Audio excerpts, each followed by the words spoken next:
Saving மிஷினில் paper practice பண்ணுறது எப்படின்னு பார்க்கலாம். பேப்பர் ப்ராக்டிஸ் பண்ணால் ஃபஸ்ட்டு பேப்பர் எடுத்து அதில் இந்த மாதிரி பேர் ஷேப்பில் நம்ம ட்ரா பண்ணிக்கலாம்.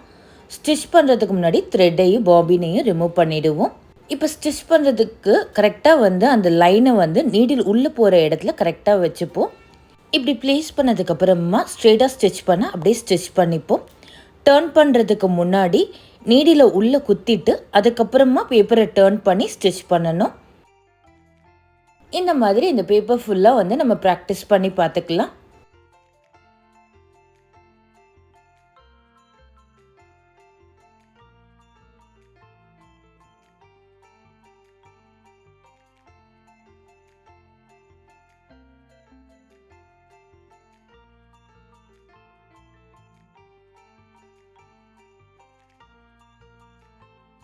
இப்போ இந்த ஒன் லைனை நான் ஸ்டிச் பண்ணிட்டேன். இப்போ இதை திருப்பி பார்த்தோன்னா நம்ம ஸ்டிச் பண்ணதோடைய ட்ரேஸ் இருக்கும், கரெக்டாக இருக்கான்னு செக் பண்ணி பார்த்துக்கோங்க.